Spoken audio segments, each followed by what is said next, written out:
Sir मेरा भी सीधा सीधा सवाल है, इन 2 वर्ष से पहले आप 10 साल सरकार में थे, ऐसा तो है नहीं कि तब इन लोगों ने उन पर कोई आरोप नहीं लगाया था? तब भी आरोप लगे थे, तब भी जमीन खरीद के मामलों को लेकर आरोप लगते रहे, तब भी कहा गया कि pre-emptive sense of classified government information रखी उन्होंने, इस तरीके के आरोप आए। आप लोगों ने कितनी जांच कराई और कितना दूध का दूध पानी का पानी किया? देखिए, मैं समझता हूं कि जिस तरह के आरोप लगे हैं वो बेबुनियाद हैं। हम आज भी आपने खुद ही तय कर दिया। आपको आरोपों में दम लगता है तो आप जांच कराएं। अगर हमें दम लगता होता तो हम जरूर जांच कराते, पहली चीज।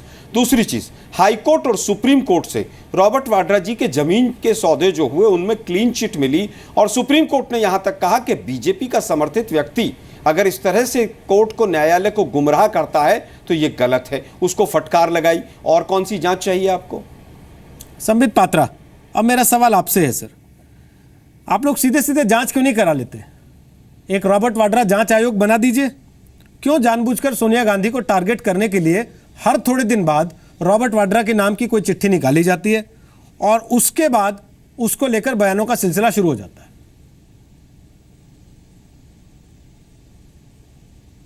देखिए रोहित जी, जिस विषय पे डिबेट हो रहा है, कल जिसको मीडिया ने खुलासा किया कि रॉबर्ट वाड्रा की बेनामी प्रॉपर्टी इत्यादि लंदन में है, ये जांच के, आप ही लोगों ने कहा, अर्थात मीडिया ने कहा कि ये खुलासे जांच की प्रक्रिया के दौरान के हैं, अर्थात ईडी इत्यादि डिपार्टमेंट जांच कर रही थी, हमारे पास उसके कुछ खुलासे, कुछ अंश आए हैं, तो जांच तो हो रहा है। हरियाणा में भी धिंगरा कमेटी, जो जस्टिस धिंगरा कमेटी है, वो जांच कर रही है। राजस्थान में तो एफआईआर तक भी हो चुका है, आगे विषय बढ़ रहा है। तो ऐसा नहीं है कि रॉबर्ट वाड्रा के ऊपर जांच नहीं हो रहा है। सोनिया गांधी जी कह रही थी कि रोज रोज रॉबर्ट वाड्रा पे इस प्रकार का जो है प्रहार किया जाता है। बना दीजिए ना। देखिए, जो लोग रोज रोज करप्शन करते थे, कमीशन को उसको बताइए कि आपकी तो समय सीमा इतनी है, आपके अधिकार असीमित हैं, आपको जिससे मिलना है मिलिए, जिसके पेपर चेक करने करिए, जिस देश में जाना है जाइए, जिस देश को लेटर रोगेटरी लिखना है लिखिए, आपको कोई नहीं रोकेगा। लेकिन 8 महीने में, 1 साल में, हमारे अगले चुनाव के पहले सही जवाब दीजिए और जांच रिपोर्ट सामने रखिए।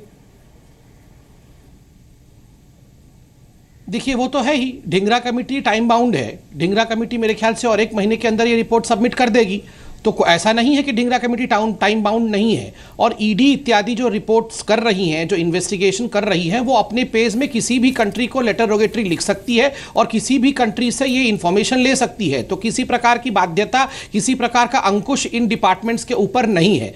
मगर देखिए, मैं आपको बताता हूं, बार बार ये जो स्वाभाविक क्वेश्चन पूछा जाता है कि आप रॉबर्ट वाड्रा पे केवल हवाई बातें कर रहे हैं, केवल एक्यूजेशन कर रहे हैं, कुछ करते क्यों नहीं है? ठीक इसी प्रकार देखिए, कांग्रेस का एक चरित्र रहा है कि वो हमें चिढ़ाती है कि क्यों नहीं करते हैं, इतना कुछ है तो हमारे को अरेस्ट कर लीजिए, और जैसे ही पकड़े जाते हैं तो बोलते हैं अरे ये तो बदले की राजनीति है, क्यों पकड़ लिया भैया हमें।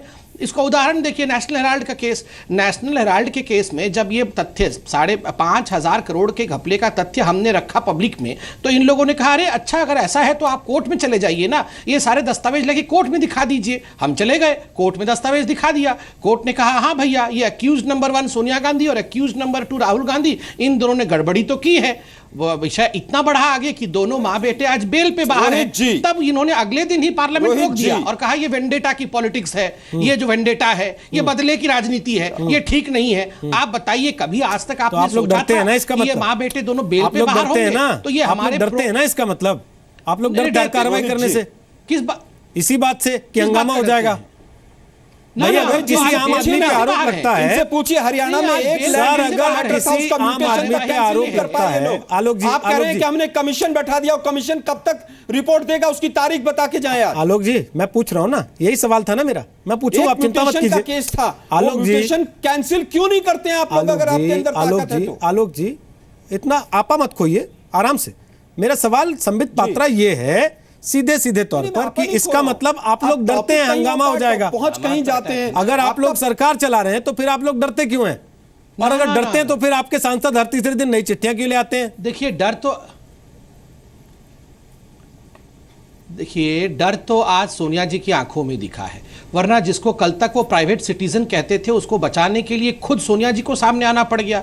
देखिए, सोनिया जी केवल उनकी सासू माँ है ऐसा नहीं है, जैसे कि बार बार आलोक जी बता रहे थे। सोनिया जी सासू माँ होने के साथ साथ कांग्रेस की अध्यक्षा भी हैं। इसलिए जब वो खुद बचाने के लिए फ्रंट फुट पे आती है, इसलिए मैं कह रहा हूं कि डर सोनिया जी की आंखों में है। अगर इन्वेस्टिगेशन हो रहा है तो डर काहे बात का है? वो बचा आप अगर नहीं सच्चे रही है, हैं वो तो क्यों डर चैलेंज रहे कर हैं? रही है कि और आप देखिए एक्शन रोहित जी, लीजिए। ये डेमोक्रेटिक कंट्री है। एक प्रेस रिपोर्टर ने उनसे सवाल पूछा है, उन्होंने बीजेपी चोरी की और फिर सरकार सीधा को चोरी, मतलब और इस चैलेंज। मोदी साहब को पूरी तरह से चैलेंज किया है। यार सवाल तो क्या शांत पूछा हो था, जाइए। मैं बता देता हूं। आप एक्शन लीजिए। अच्छा, ठीक अब है, आलोक जी जांच जब आप आई गए हैं बीच में, तो मेरा चोरी सर में मुझे आप एक चीज चैलेंज समझ भी में नहीं आई। करें। मतलब इतने बड़े चोर, झगड़िए मत, जर्नलिज्म को मत झगड़िए बदनाम मत, झगड़िए मत, मतलब झगड़िए मत इतने बड़े चोर भाई, झगड़िए चोरी मत, भी करेंगे और please। फिर डकैती नहीं, करने के बाद इनसे चैलेंज भी पूछिए ना, कर वो देंगे। हरियाणा का जो कमीशन Please। बता रहे हैं उसकी लास्ट डेट क्या है? प्लीज एक बार बताइए तो सही। प्लीज।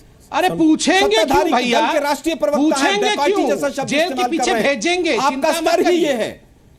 नहीं, आप कीजिए ना, आप एक्शन लीजिए ना।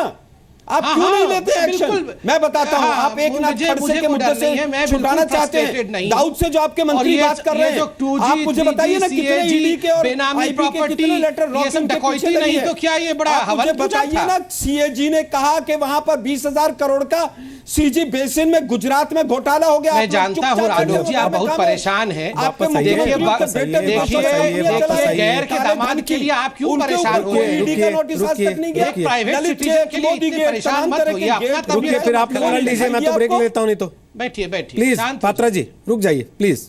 एक एक करके बोलेंगे, लोगों को समझ में तो आए कम से कम। आलोक जी को कह रहा हूं, सर प्लीज गैर के दामाद के लिए प्लीज प्राइवेट सिटीजन के प्लीज लिए प्लीज। इतना अरे भाई परेशान बताइए क्यों हो ना, रहे हैं कौन से ये? सांसद ने? सर, वो किरीट प्लीज। सोमैया जी के पास चिट्ठी लिखने के अलावा कोई काम नहीं है। प्लीज। बॉम्बे के अंदर जनता ढूंढ रही है, कहां चले गए प्लीज, वो? प्लीज। अनाप शनाप चिट्ठी आलोक जी, लिखिए और न्यूज में बने रहिए। आलोक अरे जी, चिट्ठी रॉबर्ट तो वाड्रा पे लिखते हैं, आइए। कम से कम बैंकॉक तो संबित नहीं चले पात्रा। जाते हैं राहुल गांधी की तरह। संबित पात्रा प्लीज। अरे गडकरी, आलोक अरे शर्मा। विजय माल्या जैसे लोगों को भगाने के लिए आलोक चिट्ठी शर्मा लिखी रॉबर्ट उन्होंने, वाड्रा को भी- बचाने आए हैं, विजय फिर माल्या क्यों को नहीं भाग ना। गया वो? प्लीज रुक जाइए। मैं एक समाजवादी पार्टी के नेता हमारे साथ हैं, दीपक जी, जरा मैं आपसे सवाल ले लेता हूं, तब तक शायद इन दोनों का पारा थोड़ा ठंडा हो जाएगा। दीपक जी, सवाल यह है कि एक आम आदमी पे आरोप लगता है तो पुलिस आती है सर उसके घर, आईओ जाता है, बाकायदे उससे तफ्तीश करता है, जांच करता है, गिरफ्तारी हो जाती है। रॉबर्ट वाड्रा क्योंकि कांग्रेस अध्यक्ष के दामाद है, तो क्या उनके लिए अलग से एक आयोग बनेगा जांच के लिए? देखिए, भारतीय जनता पार्टी और कांग्रेस मूलतः दोनों का कैरेक्टर एक है। भ्रष्टाचार पे दोनों ने साम्य बिंदु बना रखे हैं और एक दूसरे के साथ मिलकर पूरे देश को बरगला रहे हैं। प्रधानमंत्री जी जब प्रधानमंत्री पद के सिर्फ प्रत्याशी थे तो उन्होंने कई घोटालों का खुलासा किया था। हम लोग को उम्मीद थी, वैचारिक विरोधी होने के बावजूद भी, चलिए अब वो आए हैं तो कम से कम कुछ भ्रष्टाचारी जेल के सलाखों के पीछे होंगे। 2 सालों में 2 भ्रष्टाचारियों को रूप देने के अलावा इनकी सरकार ने कुछ किया नहीं। देश के ऊपर जो प्रति व्यक्ति कर्ज है वो 41,000 रुपए से ज़्यादा हो गया और ये जश्न मना रहे हैं। आज जो सोनिया गांधी जी के आंखों में जो भय देख रहे हैं श्रद्धेय संबित पात्रा जी, दरअसल वह भय भारत माता की आंखों में है, सोनिया गांधी की आंखों में नहीं। वो तो उन्हें चुनौती दे रही है, कराओ जांच। वह जानती हैं कि जो भी जांच होगा उसका रिजल्ट 0 निकलेगा। जनता पूछ न दे कि वैदेशिक मोर्चों पर आप इतने असफल क्यों रहे। अच्छे खासे जो हमारे मित्र देश थे आज शत्रु देशों के कतार में खड़े हैं।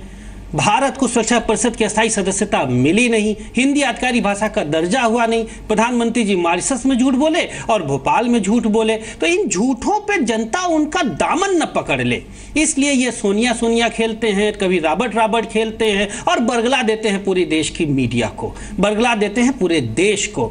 सच से मोह चुराने की प्रवृत्ति इन दोनों की है। हमारे प्रधानमंत्री जी कहते हैं कि हम प्रधान सेवक हैं। प्रधान सेवक के कपड़े ऐसे होते हैं क्या? 58 लाख का कपड़ा पहनकर लोकतंत्र के सामने अट्टहास तो पंडित नेहरू ने भी नहीं किया होगा, जो खुल के अपने आप को एरिस्टोक्रेट बोला करते थे। इस देश की प्रधानमंत्री की कुर्सी पर लाल बहादुर शास्त्री बैठे थे। आज उनकी आत्मा इनके इस भाषा को, भूसा को देख के शर्मिंदगी महसूस कर रही होगी।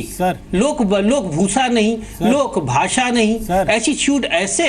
और मैं नहीं, दीपक जी, खुद लाल कृष्ण आडवाणी जी ने अपने जन्मदिन के दिन आशंका व्यक्त की थी कि देश आपातकाल के रास्ते की ओर चल रहा है। दीपक जी, आप तो सच्चाई इसको बहुत, ये तो देखिए, गोएबल्स दीपक की जी, परंपरा दीपक जी, के लोग दीपक हैं। जी, दीपक भारतीय जी, जनता पार्टी दीपक जी, फासिज्म के पे बिलीव करती है। दीपक जी, फासिस्ट फोर्स है ये। दीपक जी, हिटलर की भाषा और मोदी की आपको भाषा मेरी में आवाज आ रही है, कोई दीपक जी? फर्क नहीं है। मैंने दोनों के भाषणों का अध्ययन किया है। ठीक जी। ठीक